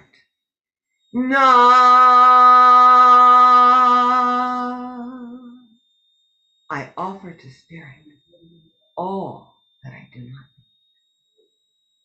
I offer to Spirit all that I do not need. I offer to Spirit all that blocks my path. And maybe bringing our hands to the heart and the belly. See as if in a mirror yourself right now. And calling in all the ancestors who loved you. Calling in all the animals that you feel close to. Calling in all the elements that support life. All the places sacred to you. As if you are facing yourself in a mirror. Raise your hand. You will thrive. You have survived and you will thrive. I am because we are. I am because we are. I am because we are.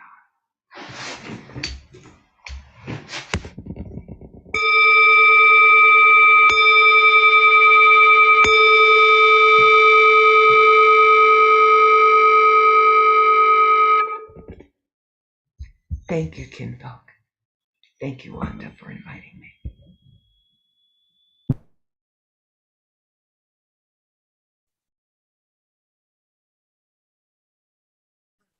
Wow. After that, it's like you kind of don't want to return the words.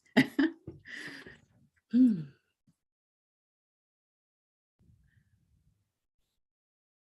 Thank you for that journey. And I'm so happy that it's one we can repeat because we're taping. So, wow. This is so beautiful. Thank you so much. Whew. Yeah. Well, we're going to actually, people can drop their questions in for Arisika, and we're going to actually have our next presenter, and then we're going to come back and you'll be able to engage both of them at the same time in conversation. So if you have any comments or questions, you can drop them in the chat presently. Over my shoulder is a self-portrait that I did when I was a child. I don't know, 12 years old. So I have it so you can see what I used to look like. And my brother found it and framed it for me. So anyway, and then above that particular illustration is a piece that our dear sister Tomei rendered from a story that I wrote about growing up in San Francisco. And it was a part of an exhibit at the African American Center. The African American Center is truly a community resource. I remember when I was doing indoor things, it was just really fun to go to the African American Center and just breathe in the books and then go take them off the shelf and read them. Because there's so many books there that I don't own and are kind of costly. So it's really great that we have places like that to be able to read and study and look at beautiful art. And, you know, it's just one of the wonderful benefits of somebody's mic is not muted.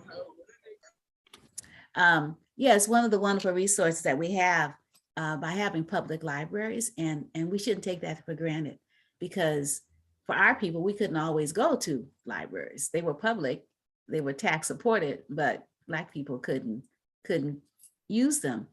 And other places in the world, there are no libraries. I remember one of the things that President Aristide did was he built parks in Jamaica and in Haiti. But everywhere there are no libraries. I mean, you know, so we shouldn't take that for granted, and we should continue to read. You know, there's a lot of good information, important information in books, and there are a lot of books written by our people, like Opal Palmer Adissa, and you can borrow her books at the San Francisco Public Library, and they're buying her new books, and they will be at the African American Center. So anyway, just a little commercial. So our next guest is with us. I'm so excited because we were having some technical issues because Maï Lingani is joining us from Burkina Faso, you know, and that's like not close, not around the corner. And she actually called me at 4:30 in the morning. So I don't, oh, Catherine Takara is here too. Oh, that's awesome. Because one of the languages that Maï speaks, because it's Burkina Faso was a French colony, is French.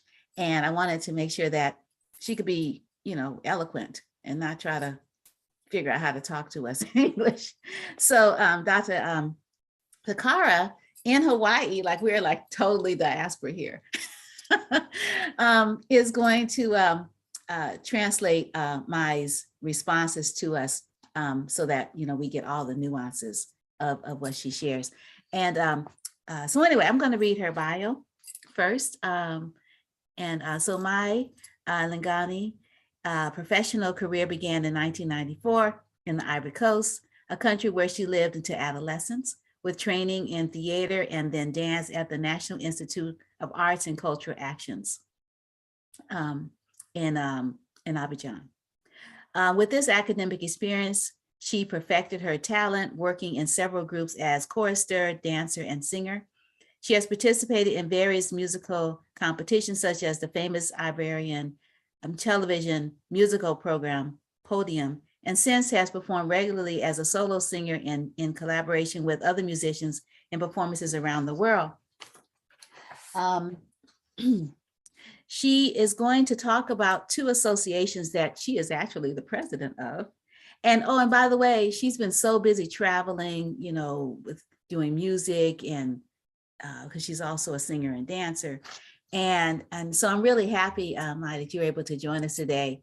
I think it's afternoon there to talk about, you know, these organizations that you're president of. One is called AED, and you could tell us how to pronounce it because I don't know how to pronounce it. And that it works in childhood and development through culture, sex education, reproductive health for women and girls. And the other is ABFAM, the Burkina Association of Women Artists Musicians, which promotes women artists in Burkina Faso and internationally. And so you're going to talk about, you write, you know, these organizations, the difficulties and challenges in a situation of political instability, which is the current situation in Burkina Faso. So thank you so much again for joining us. And thank you so much for Dr. Dakar for joining us to talk to our dear sister and to translate her responses to us. So take it away. You need to unmute yourselves.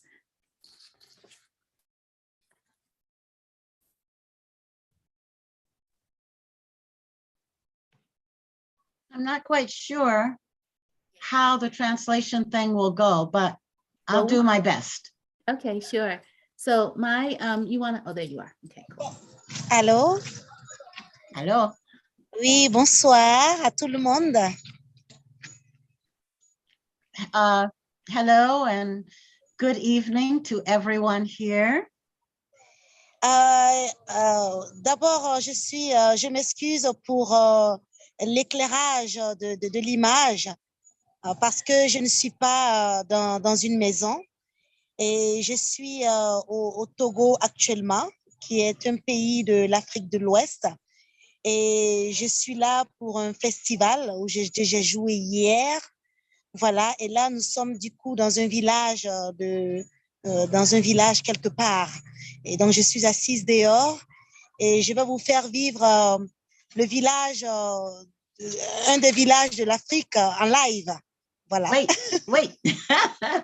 So she says that she is not even at home, but in Togo and in a village, and she apologizes for the lack of light, but is nonetheless very happy to be with us with her different situation. She's there for did you say a conference? I didn't catch that. Ok, je suis dans un village de Togo. Togo, voilà, West Africa. Voilà, avec des artistes. Et donc, je vais vous faire vivre le village, voilà, au Togo ici, pendant que je suis avec vous. Okay, she is with a group of artists and musicians in this village in Togo, and she just showed us a picture of where she is. So, ok. Alors, je dis merci à Wanda de me donner cette opportunité-là d'intervenir avec vous. Thank you to Wanda for having me here. Et il faut dire que j'ai fait une grande confusion ce matin et je m'en excuse parce que j'ai confondu l'heure en fait. J'ai fait le contraire et du décalage d'heure. Et donc, je suis même surprise que je peux vous joindre ce soir et d'ailleurs même très heureuse en fait. She excuses herself for the confusion in time, but she's happy to be here with us anyway. Ok. Alors, comme je disais tantôt, j'ai pas besoin, n'est-ce pas, de parler de moi parce que Wanda a déjà relaté un peu mon histoire en tant qu'artiste. Et donc, je vais aller droit au but. She doesn't have a reason to talk about herself because Wanda already gave her introduction. So she's going straight to her presentation. Ok. Alors, je rappelle encore que je suis, en plus du fait que je suis artiste musicienne, voilà, je suis la présidente de l'association Enfance et Développement. Okay, she is the president of two organizations, which Wanda has already mentioned, Okay. with musicians and artists, both of them. The first one is with child development and concerned with, yeah, and the second one is more with, what do we say? Just an association of artists and musicians. Et alors, je vais d'abord commencer par l'association Enfance et Développement. She's going to start with the association having to do with children. L'association Enfance et Développement a été créée en 2010. It was created in, what was that, 2010? 2010, yeah. Et cette association Enfance et Développement a été créée parce que il a toujours été de mon rêve, n'est-ce pas, de contribuer à apporter un peu de sourire aux enfants déshérités, parce que moi-même, je viens d'une famille pauvre et j'ai vécu beaucoup de difficultés dans mon enfance. Et je suis très heureuse d'être ce que je suis aujourd'hui et de pouvoir, n'est-ce pas, contribuer un tant soit peu à la joie des enfants déshérités. She is very happy to be able to contribute to the happiness and well-being of children. Many children have poor backgrounds and not many opportunities and not much joy. And so she experienced this also and is happy to be able to help children in this way.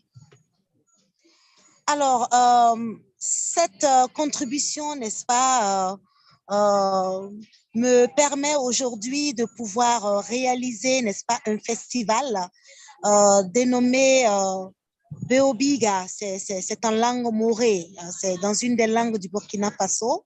Je ne sais pas si Catherine, tu pourras le prononcer. No, anyway, she's happy that she is where she is, and the language that is being used is kind of not the principal language, but it is alive there in Burkina Faso, in the village where she is.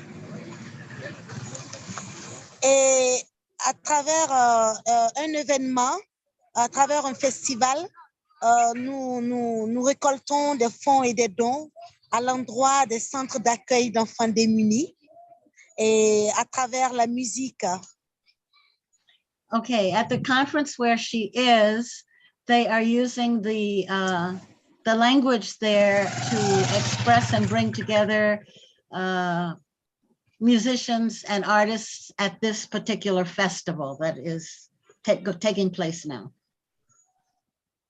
Et nous sensibilisons et nous mobilisons les gens à nous aider à récolter des fonds et des dons à l'endroit des centres d'accueil d'enfants démunis, voilà, des orphelins et des enfants en situation de handicap. Oh, I'm not sure I got that. Can you say it again? OK, à travers l'association Enfance et Développement. Okay, in the Association for the Development of Children. Nous organisons des événements. They're organizing events. Pour récolter des fonds. To récolter, harvest, the what? Pour récolter des fonds. Donation, récolter des dons, donation for kids. Okay, and they are going to be gathering donations for the children and what was the other thing? For the children in needs et aussi pour des enfants handicapés et des enfants orphelins. Okay, so they're going to be raising money for the handicapped children, the needy children, and is that it? Orphelins. And the orphans. Et en plus de cette activité-là que nous faisons, nous collaborons avec des associations qui travaillent beaucoup dans l'éducation sexuelle et la santé de la reproduction de la femme et de la jeune fille. I'm sorry, that phone is ringing. Alors, je disais qu'en plus de cette activité que nous faisons pour récolter des donations pour les enfants déshérités, nous travaillons en collaboration avec des associations qui, n'est-ce pas, font dans l'éducation sexuelle et reproductive de la femme et de la jeune fille. Okay, so they are also working with organizations that help the children, dispossessed, poor, etc., c'est-à-dire pour l'éducation sexuelle et la santé de la reproduction. Yeah, to help with the education. Voilà, l'éducation sexuelle et la santé de la reproduction. Okay, education on reproductive issues and sexual issues that they are working to inform and educate these young people, young girls. C'est ça. Parce qu'au Burkina Faso, la sexualité, parler de sexe est tabou au Burkina Faso. Oh, in Burkina Faso, to speak of sex and reproductive issues is forbidden. In Burkina Faso, forbidden. Et donc, c'est un grand combat pour nous parce que c'est aussi un gros challenge pour nous parce que il y a des jeunes filles à partir de l'âge de 12 ans et voire même des jeunes filles de 13 ans qui tombent enceintes parce qu'elles n'ont aucune notion de ce que c'est que les menstruations. So there are young women, young girls, 12 to 13 years old that become pregnant because they have no idea of reproduction and what to do or how to prevent. They just have no knowledge. And then they suddenly find themselves pregnant with a baby. Alors, donc, en collaboration avec ces institutions-là, nous allons dans les différentes écoles et pour parler, n'est-ce pas, de menstruation de la jeune fille et aussi nous allons pour parler de comment est-ce qu'elles doivent se protéger, n'est-ce pas, pour ne pas tomber enceinte. So in collaboration with other organizations, they go to schools, did you say? Yes, to school. To share or give information about menstruation and reproduction to these young women. Très bien. Et voilà, donc je vais dire que c'est tout pour l'association Enfance et Développement pour le moment. It's all for her, or I mean, the organization of which she is a part of children and their reproductive issues and development. Alors, nous faisons appel à toutes les institutions nationales et internationales. They're appealing to national and international institutions. Voilà, pour nous aider dans cette lutte-là. To help them in this fight, in this desire to educate these young people. Alors, notre gros challenge aujourd'hui, c'est de pouvoir, n'est-ce pas, mobiliser, sensibiliser la population burkinabé à faire des quêtes financières très minimes. So their challenge today is to, across Burkina Faso, to educate them the institutions of the necessity of this education and to get funding, get money to Yes. support this aim. Yes. Et donc, on s'est dit que tout commence d'abord chez nous. Voilà, avant que l'aide internationale ne vienne, tout commence d'abord chez nous. Parce que Everything nous is sommes, beginning everything is beginning in Burkina Faso before they make any international appeals. parce que nous sommes près de 20 millions d'habitants aujourd'hui au Burkina Faso. There are 2 million inhabitants today in Burkina Faso. Et donc, imaginez que 5 millions, seulement 5 millions de personnes cotisent un tout petit peu d'argent. So imagine only 5 million people can contribute a little money. Je pense qu'ensemble, seulement au Burkina Faso, on peut s'en sortir pour aider les enfants déshérités. You think, repeat that, please? Et je pense que si seulement 5 millions des 20 millions de Burkinabés, si seulement 5 millions de Burkinabés cotisent un tout petit peu d'argent, on peut aider les enfants dans les centres d'accueil, voilà, les enfants démunis dans les centres d'accueil. Okay, so once more, there are only about 5 million people who can donate just a little bit to fund this program of education for sexual education and development for the young people. Just a little money. I'm sorry I have to interrupt you because we are approaching the end of our time here. And I wanted to know, Maï, if you could put the organizations, the links to them in the chat so that people could find out more and they could also help support, you know, the work. Okay. Yeah. So is it possible to send it later after? Because right now it's too complicated for me to manipulate my phone. Oh, totally. Yeah. Yes, please. Mm-hmm. All right. Sure. No Thank problem. you, Maï. Thank you. I'm sorry I was a bit slow, but thank you so much. It's a pleasure to meet you. A pleasure to meet you. Thank you, Catherine. Thank you very much, Catherine. You're doing great. God is good. The Creator is good. Yes.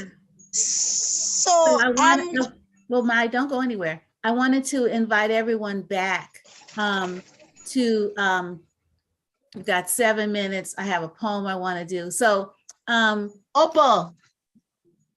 Hi, Catherine.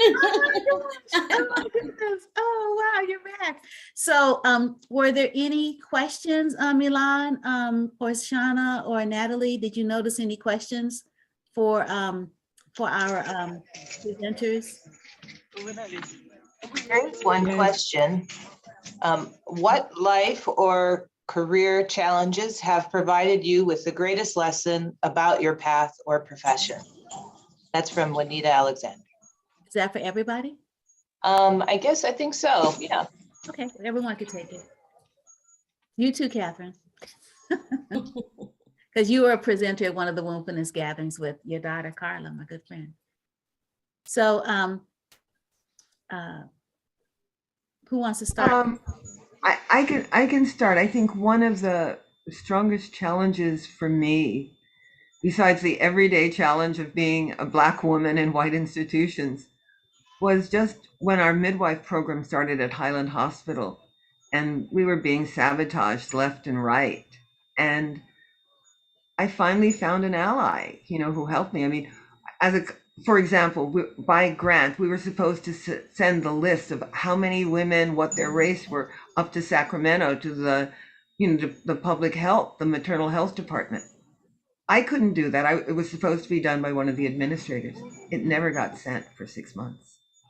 And then someone I had gone to school with said, I'm working up there and we don't even know if babies are being born. So I had to send unofficial copies of our stats to this person who gave unofficial copies to her boss. And so for me, one of the things is, no matter how difficult it is, find allies. And if they're not, sometimes you have to be your own ally, or your ancestors have to be your ally. But no, you're not walking this path alone. And others want you to succeed. Thanks. I just have to ditto what Arisika said. Hi, Catherine. It's so good to see you. And to also say that sometimes your allies don't look like who you think they should look like, or aren't who you think they should be. And that was something I had to clear my own way, to think that it was always going to come for somebody Black or a female. And most times it did, but sometimes it didn't. So just be open to the universe, say clearly what you want, and await answers. And also understand that those who might help you could look like you, but they could. I remember a woman in Sweden when my short story collection came out who understood the book, and I couldn't understand how could somebody from such a vast cultural difference. So it's to just be aware, to just be open, and to be grateful. Thank you. Maï? Yes. The question, did you catch it? The one that Shauna asked everyone? We could repeat it. Shauna, Yes, please. Could you repeat the question, Shauna, please? Sure thing. What life or career challenges have provided you with the greatest lesson about your path or profession? Or professional. Okay. Is Catherine there for the translation? Yes. Quel événement et force étaient le plus grand obstacle dans ta vie professionnelle, les plus grands obstacles? Et aussi peut-être ceux qui ont te donné de l'aide, du support. J'ai été coupée. Allô? Allô? Allô? Oui. Est-ce que tu peux reprendre la question, s'il te plaît? Oui, je vais essayer. Alors, quelles forces et quelles opportunités sont venues chez toi ou avec toi pendant pour succéder ou pas dans ta profession? OK. Alors, est-ce qu'il y avait des gens, par exemple, ou des autres obstacles? D'accord. Il faut dire que d'abord, quand tu es artiste musicienne, tantôt j'allais parler de l'association des femmes artistes musiciennes, pour dire que quand tu es une femme artiste musicienne, il y a beaucoup de challenges. Dans ce sens où... Wait, let me just say that much. So, I'm sorry. She says that as a woman, musician and artist, there have been a lot of obstacles where she has been. Go ahead. Et alors, donc, parfois, il est arrivé que on ne payait pas on ne paye pas le même cachet aux hommes qu'aux femmes. So sometimes there have not been the same obstacles or opportunities for men or women, or men and women. Voilà, et les gens ont eu tendance à dire que les femmes, elles vont simplement vendre leur corps, elles vont aller faire le sexe pour se faire remarquer. There's been the opinion that to succeed, women have to give up some sex.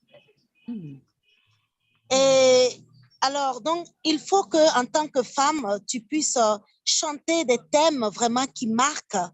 Tu puisses vraiment travailler dur pour prouver que tu es non seulement une femme, mais aussi une femme qui puisse apporter quelque chose quelque chose qui puisse impacter positivement la jeune génération. Okay, so in order to impact the younger generation, the woman musician or artist must bring a certain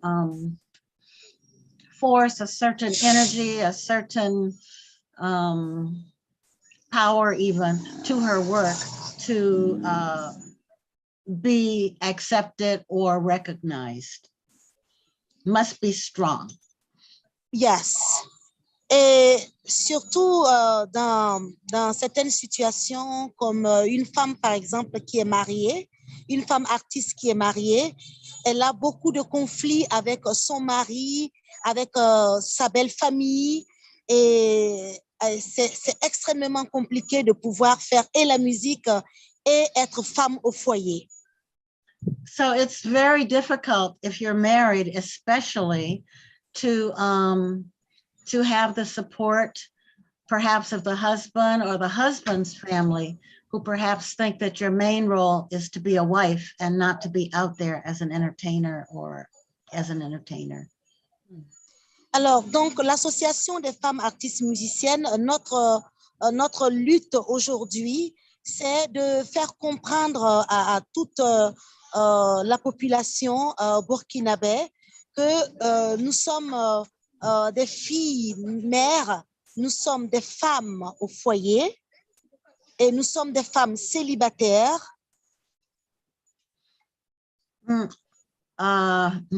I'm forgetting the first part of what you said. I'm forgetting the first part of what you said now. Okay, nous sommes des filles mères. Okay, we are mothers. We are musicians. Nous sommes des filles mères. Nous sommes des filles qui avaient eu des enfants sans être mariées. Okay, we are mothers. We have to stay at home and take care of the children. And mais voilà, en même temps, voilà, mais nous devrons, n'est-ce pas, faire comprendre aux hommes que la femme, elle est tout pour la famille. Si la femme, ça ne va pas chez la femme, ça ne va pas pour le reste du monde. Et à travers notre métier en tant qu'artiste musicienne, nous transmettons des messages clés pour dire que la femme burkinabé en général, celle-là qui permet à son pays d'évoluer en donnant des conseils à son mari. Okay, so one has to really educate one's husband as to the successful role that a woman plays both as mother and as wife, which is hard to do in Burkina Faso. And so many women don't have those opportunities. And therefore, there is this effective association of women musicians and artists that is helping to educate and get the support of people around them. Voilà. And each other. Voilà, donc la lutte continue. The fight continues. Yes. Oh, that's wonderful. Oh, thank you for that question, Shauna. Shauna, do we have a few more minutes? Because it is 12:03. And do I have time to do my poem? You do. I do? Yes. Okay. Do we have time for Catherine to answer the question? Yes. Okay, Catherine, she is a scholar. I think, did you start the Black Studies department at the University of Hawaii? Well, I was with ethnic studies and I did begin the Black component of ethnic studies back in 1971 at the University of Hawaii. I have found many challenges, or I've retired in 2007, but my challenges were not only with my colleagues, but even with women and with students who hadn't had a Black teacher, colleagues that somehow did not recognize Black scholarship and Black publications as creditable, and the administration, who really did not like my speaking out or speaking for the recruitment of more African Americans at the university, because we were only 3 or 4. And I harped on this subject publicly, to the community as well as at the university. I brought Black conferences and things, but they never really gave credit for these successful events that I planned, and I did not retire with tenure. They never gave me tenure because I was so-called a troublemaker. Wow. After 31 years of teaching. Wow. Anyway, so that I'd be brief. We won't go into any more.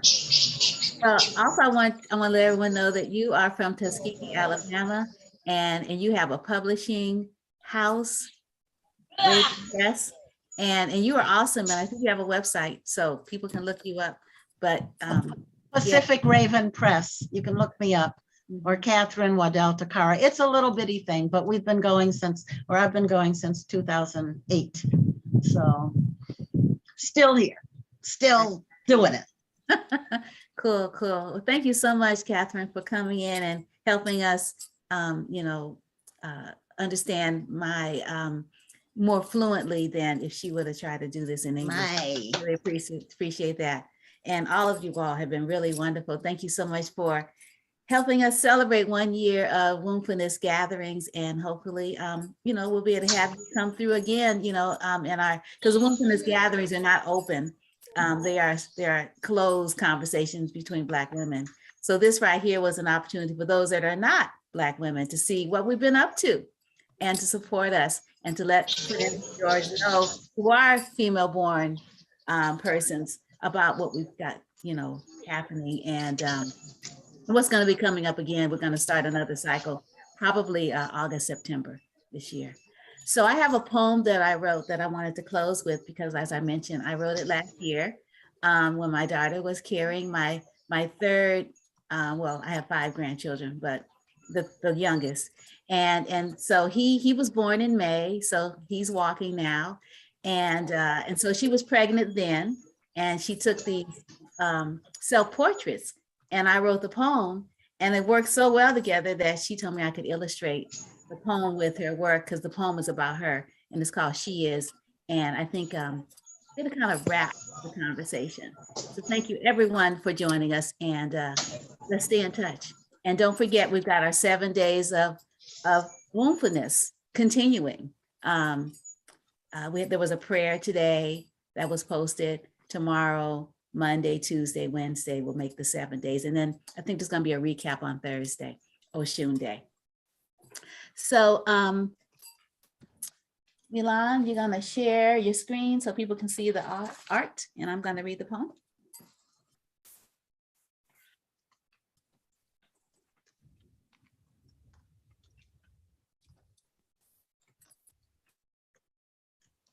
are you still there?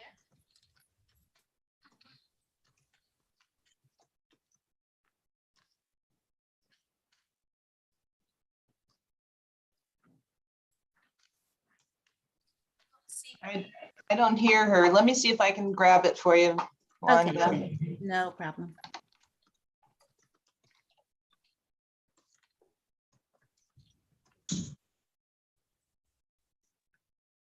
Sorry.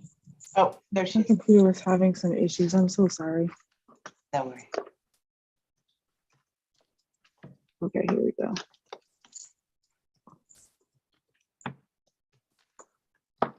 And as a commercial, my daughter Tassine has just published her first children's book.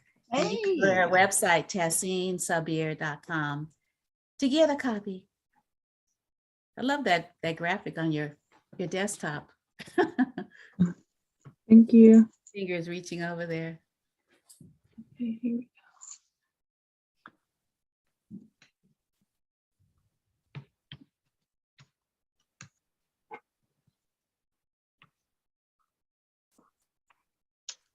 He is for Tassine. I believe in women, the womb that bears all without question, and certainly no thanks.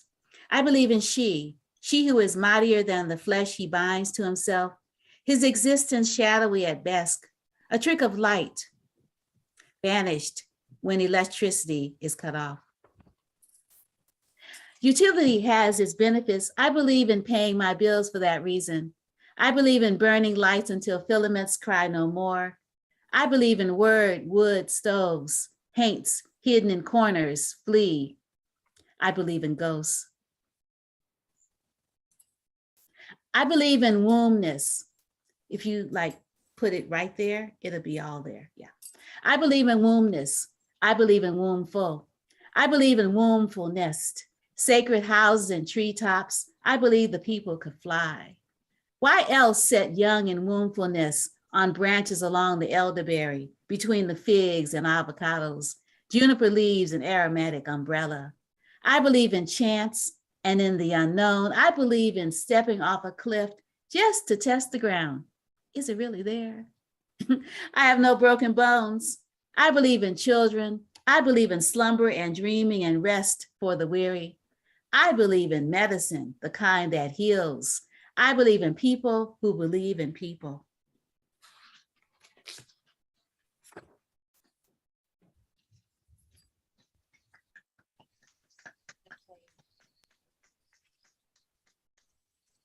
All praise. Thank you. Milan? Oh, Milan, he didn't finish it. So anyway, I don't know what happened to the visuals. I'm so sorry. It's not, the rest of it's not there. There are 5 pages to this. That was just, that was the visual, but the poem is not over. There we are, stop.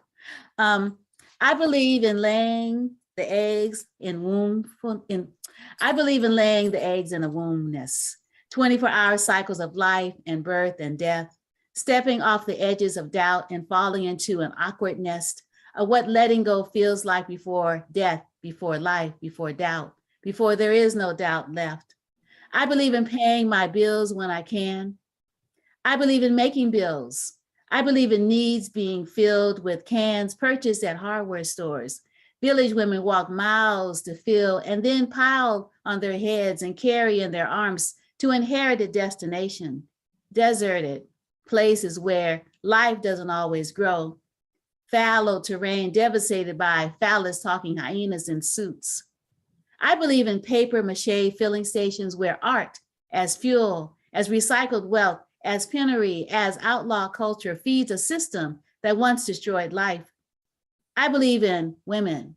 I believe in woman, her sacred treehouse precariously near the end of branches, heavy, impending birthrights, pending as she moves items in her pocketbook, searching for brass tokens and finding one. Parity rooted in whom one knows. Womb bears toll, ride shotgun, stretches of time cross roads, traveled often or not at all. Yet its implication and intention for a prescribed number of years stop moving, keeps her buoyed when vertigo makes sitting, standing, or walking a chore.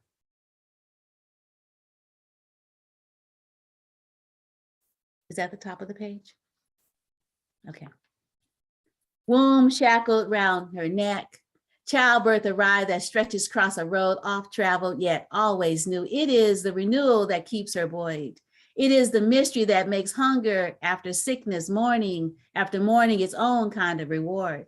It is the 4D pictures of little one snug in his car seat, the idea, car seat, a prototype for layered uterus, cotton not blood vessels and fat and tissues, sleep foam, those 9 months we cannot get back to no matter how many personal days and extended vacations left before separation. You can scoot up.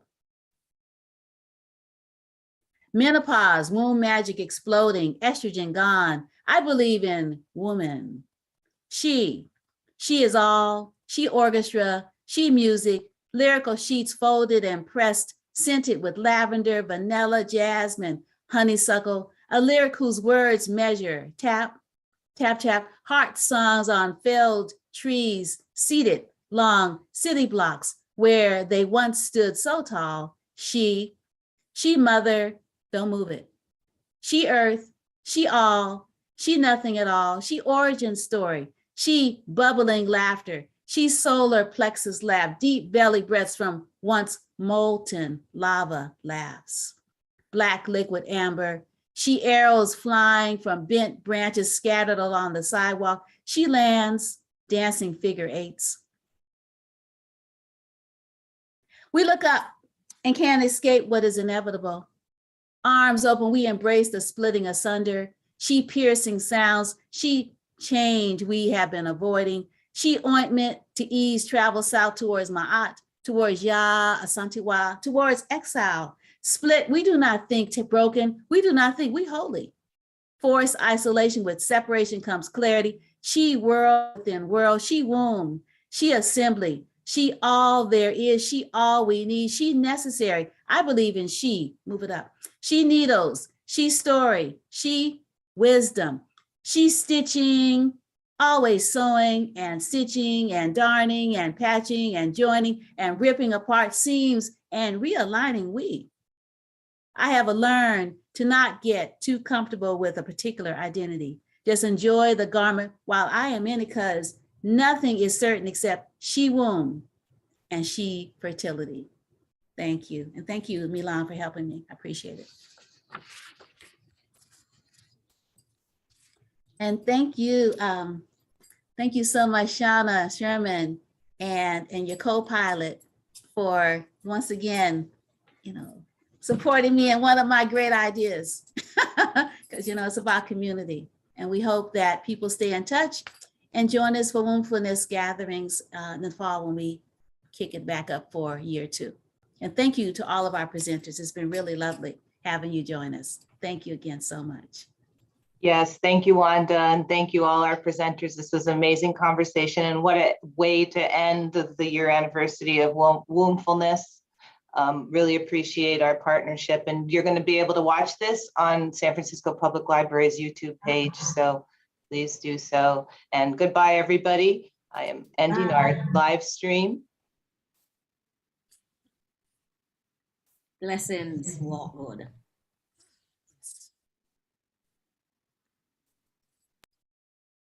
That was good. Thank you, everyone. And thank you, Natalie, for helping facilitate all of this. No problem. Yeah, this was good. All right, I just ended the live.